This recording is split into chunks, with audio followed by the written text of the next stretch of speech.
Alors l'éducation aujourd'hui, elle est questionnée par nos enfants finalement, comment nos enfants y répondent à notre système éducatif. Je suis fondatrice de l'Institut de la parentalité qui accueille les enfants et les parents très précocement, souvent orientés aussi par les enseignants. Et on trouve quand même que ces enfants sont aujourd'hui en difficulté par rapport au modèle éducatif en général. Il y a beaucoup d'enseignants qui essayent de faire de leur mieux pour changer les choses dans leur classe, en dehors de toute pédagogie alternative. Il y a des enseignants dans le public qui sont absolument merveilleux. Et puis il y a encore des personnes qui fonctionnent un peu à l'ancienne, d'une manière traditionnelle, avec un enseignement qu'on démontre aujourd'hui totalement inadapté au fonctionnement du cerveau des enfants. Très dernièrement, un jeune m'a dit qu'il y a 15 ans, on lui avait attaché son bras gauche derrière le dos, qu'un autre prof avait dit « tu finiras sous les ponts ». C'est pas possible, il y a des choses qui sont inacceptables et il y a un système à changer. En 98, on savait, c'était prouvé scientifiquement que lorsqu'on mettait en place une pédagogie active, on avait besoin de 30% d'espace en plus que les salles classiques, ou en tout cas les dimensions recommandées par le ministère. Des bâtiments qui sortent de terre aujourd'hui peuvent être déjà obsolètes. Parce qu'un bâtiment qui sort en 2019, le projet a été lancé en quoi, 2005, 2006, 2007. Quelque chose là. Il y a quelque chose, c'est-à-dire que quand on n'accorde aucune attention à un enfant, alors soit il devient silencieux et dit plus rien, soit au contraire, il va prendre toute la place parce que le cerveau n'aime pas le vide, il va prendre toute la place et il va se faire remarquer. Donc je me suis dit, tiens, je vais essayer de reconnaître tous les élèves à leur juste valeur. Et je vous expliquerai comment j'ai fait après. Nous, les humains, nous avons besoin d'apprendre et de comprendre. Moi, apprendre, j'adore ça. Je suis une dingue de l'apprentissage, surtout depuis que j'ai quitté l'école. Avant, c'était pas si net. Je m'appuie sur les découvertes scientifiques qu'il y a à l'heure actuelle dans le monde entier et qui concordent toutes pour dire qu'il faut sortir d'une éducation punitive, sévère, il faut sortir des humiliations verbales et physiques et qu'il faudrait donner de l'empathie aux enfants. Mais pour ça, il faudrait que les adultes aient développé leurs propres compétences émotionnelles et sociales. Les enfants qui ne savent pas lire, on leur apprend à lire. Quand ils ne savent pas calculer, on leur apprend à calculer. Quand ils ne savent pas se comporter à l'école, qu'est-ce qu'on fait? On les punit. Je me désole de voir à quel point on traîne en France. Et pourtant, on a des endroits comme aujourd'hui où les conférenciers sont de qualité, on repart avec des vrais outils. Les punitions peuvent avoir une efficacité à très court terme. C'est-à-dire que sur le moment, évidemment, l'enfant qui est puni, il va arrêter son comportement. Mais qu'est-ce qui va se passer après? D'abord, il va en vouloir à l'enseignant. C'est ce qu'on appelle l'erreur d'attribution.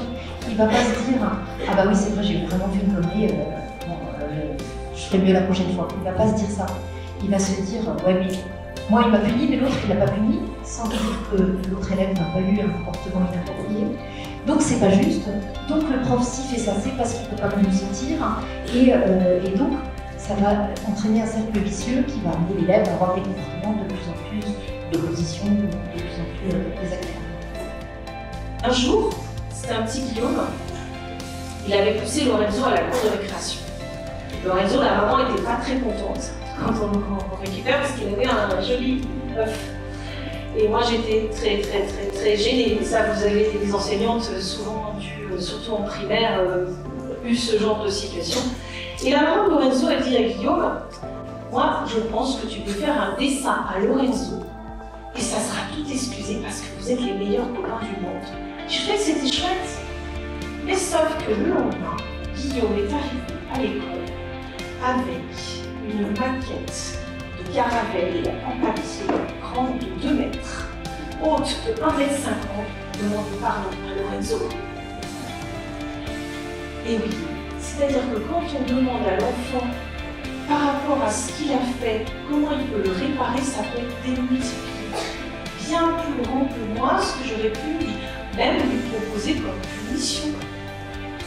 Tu vois, il faut nourrir l'émerveillement à l'école. Si on ne nourrit pas, si on est trop sec, c'est dommage, l'enfant, il va perdre une nourriture essentielle. Utilisez un peu plus l'imaginaire. Utilisez l'imaginaire dans le sens de création d'un monde meilleur. Tu crées des expériences pour ça. Et oui, on a besoin d'expériences en France pour sourire, c'est pas non plus hyper naturel. Heureusement qu'il y a les neurosciences. Heureusement maintenant on sait, un enfant heureux apprend mieux. Merci la science. Mais qu'est-ce que vous croyez avant? Je sais pas. Globalement, ces enfants qui vont pas bien, la demande d'aide à la vie scolaire, enfin de personnel supplémentaire, l'épuisement des professionnels, les interrogations des parents, tout ça vient nous dire que le système, comme nos enfants finalement, doit rentrer dans une mutation.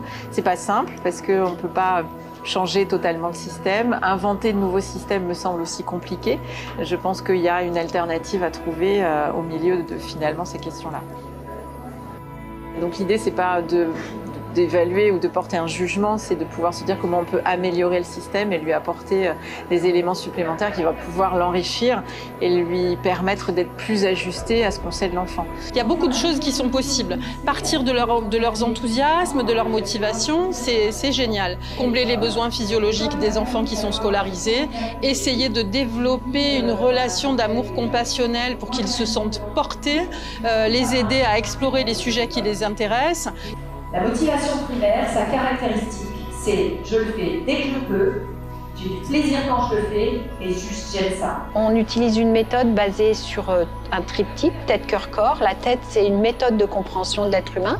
On comprend ses motivations, l'approche neurocognitive et comportementale. On fait beaucoup d'activités autour du corps parce que le corps va permettre de renforcer la confiance en soi et va permettre d'ancrer les apprentissages. Et par exemple, on fait de l'impro, on organise des clips musicaux. Ils font des projets de groupe. En fait, ils sont dans une machine à laver d'activités qui réussissent. Parce que où ils ont appris, où ils ont réussi du premier coup. Et ils voient que certaines choses, ils aiment, certaines choses, ils aiment moins, certaines choses, ils réussissent plus facilement que d'autres. Ça leur permet de se construire tels qu'ils sont. Et tout est positif. Et tout ça, c'est permis grâce à nos 4 accords de fonctionnement. La bienveillance, c'est la première, c'est l'indispensable. L'écoute, écoute de soi, écoute des autres. La co-responsabilité, je fais de mon mieux pour participer à la réussite de ce qui se passe. Et la confidentialité, ce qui se passe ici reste ici. Et la bienveillance, bienveillance vis-à-vis de soi, bienveillance vis-à-vis des autres. On n'a pas le droit de dire j'y arrive pas, parce qu'on y arrive toujours. On n'a pas le droit de dire je sais pas, parce qu'on sait toujours. On fait les choses et on valorise ce qu'on fait. Tu commences jamais l'année en faisant des cours. On prend une bonne semaine pour faire connaissance. Donc je leur dis voilà, moi j'ai besoin de savoir qui vous êtes, ce que vous aimez, où vous voulez aller, si vous voulez voyager, si vous voulez vous installer ailleurs, leur ouverture. Et ensuite, je leur dis on est des coéquipiers. Je ne suis pas votre supérieur, vous n'êtes pas mes inférieurs. On va décider ensemble et on va travailler ensemble et on va établir les règles ensemble. Et c'est surtout eux qui établissent les règles. C'est-à-dire que il y a une grosse discussion entre eux, savoir qu'est-ce qu'il nous faut pour qu'on puisse ensemble faire 7 heures de cours 4 fois par semaine. Qu'est-ce que, si eux veulent mettre des sanctions, si on est dans une société punitive, récompense, est-ce que vous pensez qu'il y a besoin de sanctions? En général, ils disent oui, et on vote. Et ensuite, c'est eux qui prennent en charge plein de choses dans la classe. Ils vont prendre les responsabilités d'ouvrir les volets, d'effacer le tableau, de prendre des notes pour les autres. Enfin, j'essaie de les responsabiliser, de les inclure dans le processus. Et c'est, ils ont le droit de tout dire.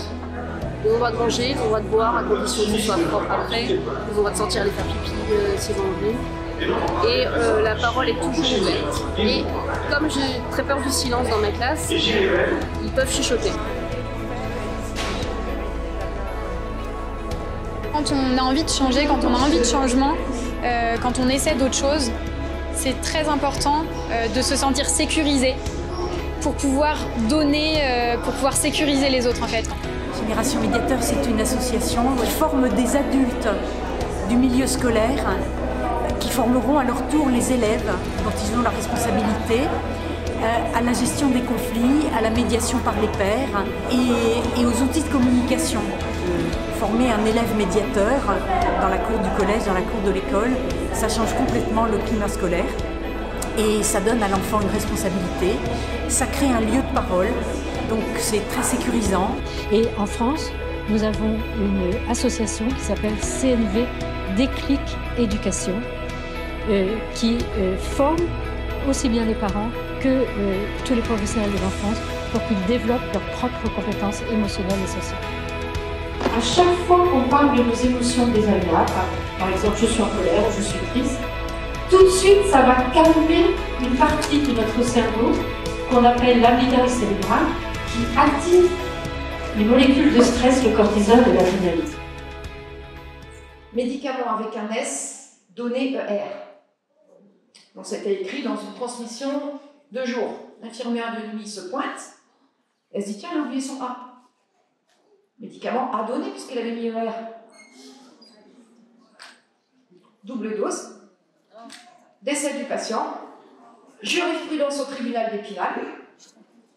Décès pour faute d'orthographe. Non mais ça va jusque-là. Donc, ne pas donner accès à une écriture correcte aux enfants qui demain seront nos adultes, franchement, parce que vous savez tous que c'est un critère de sélection. Hein? À 3, 4, 10 ou 150 CV identiques, quand tu es convoqué, 15 lignes.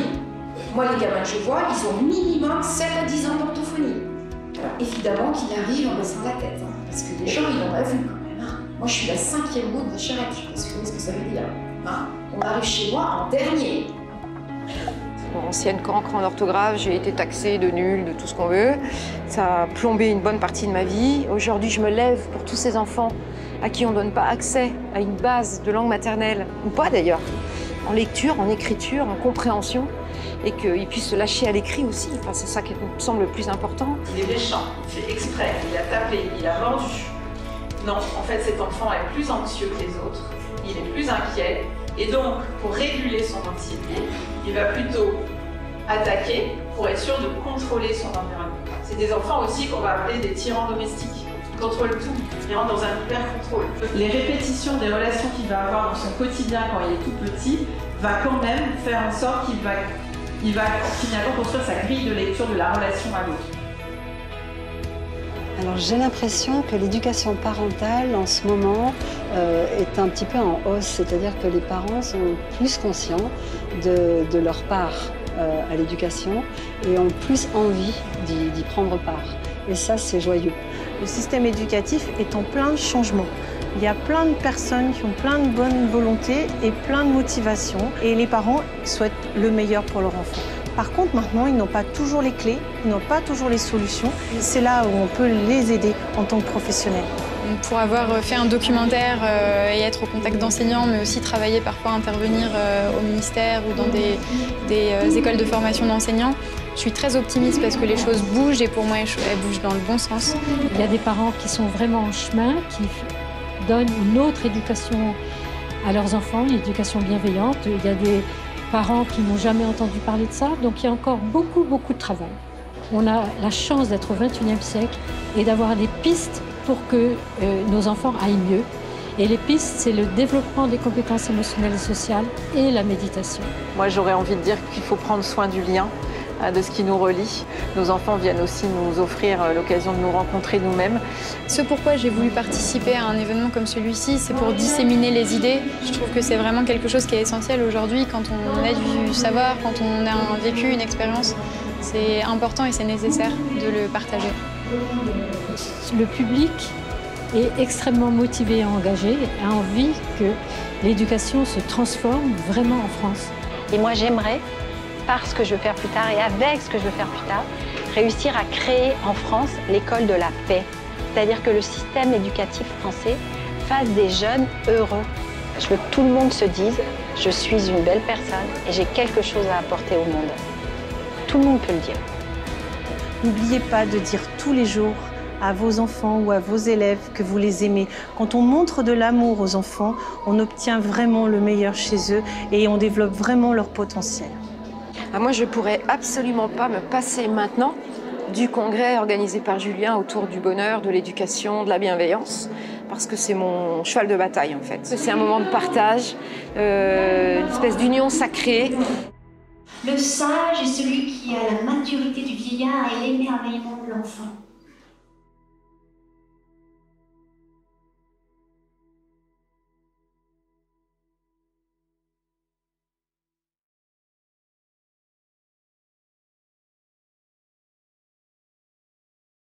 C'est comme ça qu'on fera un nouveau monde. On a besoin de ce nouveau monde.